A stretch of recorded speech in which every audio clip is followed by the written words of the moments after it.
Wala pang desisyon ang Senate Impeachment Court kung pagbibigyan ba ang motion o hindi para pabuksan sa publiko at sa national television ang financial records ni Vice President Sara Duterte. Naritong balita ni Angel Pastor.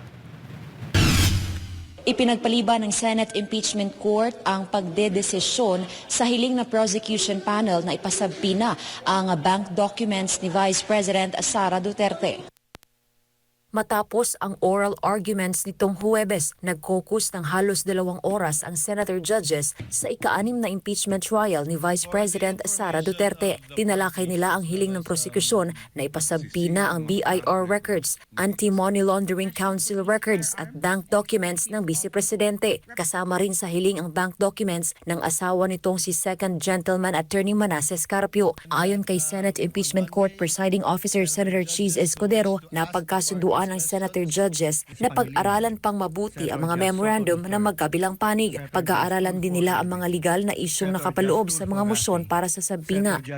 The senator judges agreed in caucus to decide on the matter on Monday. The senator judges agreed to study the matter more, given that not everyone has actually completed reading the memoranda given by the parties and submitted by the parties, and given that they want more time to look into the complicated issues involved in these two motions for the issuance of subpoena. Dahil dito, itinakda sa Lunes, July 20, ang paglalabas ng desisyon ng impeachment court. Sa Lunes, bibigyan din ng pagkakataon ng mga senator judges na magtanong sa prosecution at defense. Ito'y bago sila magpasya sa 2 motion para sa sabina. Samantala, iniurong ng House Prosecution Panel ang ilang testigo na nakatakdasa ng humarap kaugnay ng Article 4. Ang Article 4 ay tumatalakay sa alegasyon ng grave threats. Ayon kay Lead Prosecutor Representative Jervil Luisro, hindi na nila ihaharap bilang testigo ang kinatawan ng PNP Firearms and Explosives Office. Inalis din sa listahan ang ilang miyembro ng media na dumalo sa press conference. Kasama rin sa mga iniurong, sina dating Davao City Sheriff Abby Andres, isang miyembro ng pamilya ng umano'y biktima ng pagbabanta at isang psychiatrist. Ayon sa prosekusyon, inalis ang mga testigong ito upang maiwasan ang paulit-ulit na testimonya.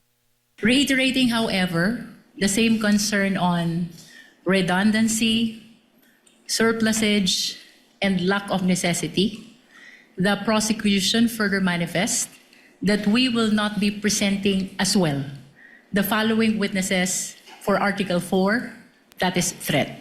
Kinumpirma rin ng prosecution panel na si NBI Director Melvin Matibag na lamang ang natitirang testigo para sa Article 4. Inaasahan siyang haharap sa impeachment court sa Martes, July 21. Magbibigay siya ng kanyang testimonya kaugnay sa naturang artikulo. Humiling din ang prosecution panel sa impeachment court na magpalabas ng subpoena ad testificandum at subpoena ducesticum para sa mga testigo sa ilalim ng Article 1. Ang Article 1 ay tumutukoy sa umano'y maling paggamit ng confidential funds ng Office of the Vice President at Department of Education. Kabilang sa mga hiniling na masabina sina Marivic Pareha at 2 opisyal ng Land Bank na sina Violeta Constantino at Nenita Camposano. Inaasahan silang tetestigo sa July 21 at 22.